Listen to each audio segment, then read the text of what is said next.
খসড়া রূপরেখা জমা দিয়েছিলাম ওই ডক্টর মোহাম্মদ ইউনূসের কাছে।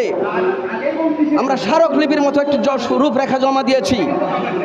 আমরা ঘন্টা দুয়েক পরে ওই ডক্টর মোহাম্মদ ইউনূসের প্রেস সচিব শফিকুল আলম আমাদেরকে বলেছে, আপনাদের এই আন্দোলনের প্রতি পূর্ণ সমর্থন আমাদের আছে। ডক্টর মোহাম্মদ ইউনূস আপনাদের এই খসড়া রূপরেখা পড়েছেন, তাহলে আমরা কি অন্যায় করলাম? উনি আরও বলেছেন,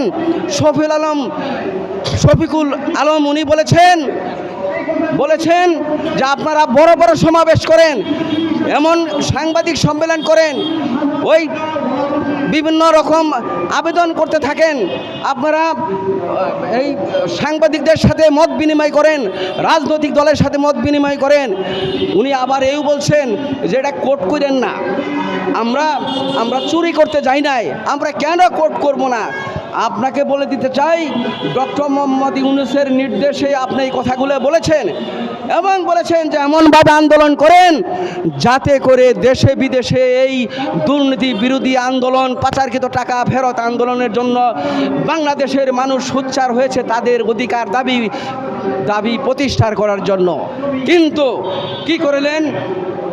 আপনার কাছে প্রশ্ন, এই প্রেস সচিব আপনি তো অনেক বড় বড় কথা বলছেন, এখন আপনি বলেছিলেন আপনারা বড় বড় আন্দোলন করেন, তাহলে আপনারা ওই যে আইনের খসড়া রূপরেখা, এই যে আমরা একটা আলটিমেটাম দিয়েছিলাম যে 30শে সেপ্টেম্বরের মধ্যে আপনি এই আইনটি পাশ করুন, আপনি আমাদের সাথে বসুন।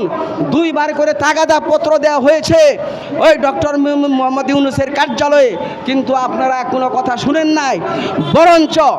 বরঞ্চ তার আমাদের সাথে বসারও কোনো দিন একটা পারবেন না। আমরাও বাংলাদেশের নাগরিক, আমরাও রাজনীতি করি, আমাদেরকে আপনি কোনো মূল্যায়ন করেন নাই। বাংলাদেশের প্রতিটি মানুষ তার অধিকার বলার, কথা বলার অধিকার আছে, কিন্তু আপনি সেটা না করে বরঞ্চ আমাদেরকে কি করলেন? এই সমাবেশের অনুমতি দেন করে দিলেন না। সমাবেশের অনুমতি করার জন্য আপনি বলেছিলেন সরোয়ার্দী উদ্যানে করেন, তাও দিলেন না। 25 তারিখ সকাল 10টায় সমাবেশ, 24 তারিখ রাত 9টায় বলে দেন যে না, আপনাদেরকে সমাবেশ করতে দেওয়া হবে না। কিসের ভয়? আপনারা আমাদেরকে মারছেন, নির্যাতন করছেন, জেলে ঢুকাইছেন। শুধু তাই নয়, আপনাদেরকে যারা উস্কাই দিছে, যে সমস্ত রাজনৈতিক দল, বৈষম্য বিরোধী ছাত্র আন্দোলন সহ যারা উস্কাই দিছে, তারা যে কাজগুলা করলো, আমাদের এই ভাই বোনদের এই বিভিন্ন জেলা থেকে যে সমাবেশের লোকজন আসছিল তাদেরকে মারপিট করছে, লাঠি দিয়ে মারছে, তাদের টাকা পয়সা মোবাইল ছিনতাই করে নিয়েছে। আমরা কি অপরাধ করেছিলাম? আমাদের লোকজন কি আপনাদের উপরে কোনো দিন একটু খবরদারি করছে বা হাত উঠায় নাই?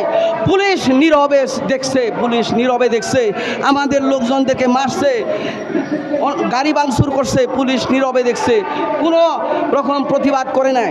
বরঞ্চ আমরা কি করেছিলাম? সমাবেশ যখন করতে দিবেন না, তখন একটা প্রতিবাদ সভা এই প্রেস ক্লাবের সামনে যখন সকালে 11টায় আমরা করতেছিলাম আমাদের এই যে লোকজন নিয়ে, তখন কি করলো? আমাদের এই মানববন্ধন প্রতিবাদ সভাও করতে দিবে না এসে বলল। আমি বললাম যে ভাই 10 মিনিটের মধ্যে শেষ করে দিব, তাও শুনল না। এসে ধরে ফেললো আমাকে ধরলো। শামীম নামের একটা ছেলে নাগরিক ঐক্য করে, ওকেও ধরলো। ঠিকই আমাকে গ্রেপ্তার করলো। ওই শাহবাগ থানায় যখন নিয়ে গেল, দেখি পুলিশের এসি, ওসি, অমুক তমুক বড় বড় কর্মকর্তারা দাঁড়িয়ে আছে 5-6 জন। আমাকে দেখে বললো, আপনাদেরকে সমাবেশ করতে না করছি না? আমার সমাবেশ তো আমরা করি নাই, প্রতিবাদ সভা করতে চেয়েছি প্রেস ক্লাবের সামনে তো কোনো অনুমতি নিতে হয় না। আমরা কি দুর্নীতি বিরোধী কোনো কথা বলতে পারবো না? এই কথা কেন বললাম ভাই? এই পুলিশ কর্মকর্তারা আমার উপরে থাপড় লাথি দেওয়া শুরু করলো। 4-5 জনে মিলে লাথি মারছে, কানে থাপড় দিছে। আমি আপনাদের কাছে বিচার চাই, দেশবাসীর কাছে বিচার চাই। আমি কোনোদিন অন্যায় করি নাই, কোনো কাজ করি না। রাজনীতি ছোটোকাল থেকে, ছাত্র রাজনীতি থেকে শুরু করে এ পর্যন্ত কাজ করছি। আজকে জনাব মুস্তফা আমিন ভাইয়ের যে অর্থনৈতিক কর্মসূচিকে সোনার বাংলা পার্টি সমর্থন দিয়ে সেখানে আমি কাজ করেছি। এমন কোনো মুস্তফা আমিন সাহেব এমন কোনো অন্যায় করে নাই যে অন্যায়ের মধ্য দিয়ে তাকে গ্রেপ্তার করতে হবে। তাই বন্ধু, অনেক কথা, আমাদের আরও অনেক সংগঠকরা আছে, তারা বক্তব্য রাখবেন। আমি সর্বশেষ বলতে চাই, জনাব আবু মুস্তফা আমিনকে অনতিবিলম্বে নিঃশর্ত মুক্তি দিয়ে আপনি ডক্টর মোহাম্মদ ইউনূস, আপনি প্রমাণ করুন যে আপনি সঠিক কাজ করেছেন। আর যদি না করেন তাহলে আপনাকে ক্ষমা করবেন না। আপনি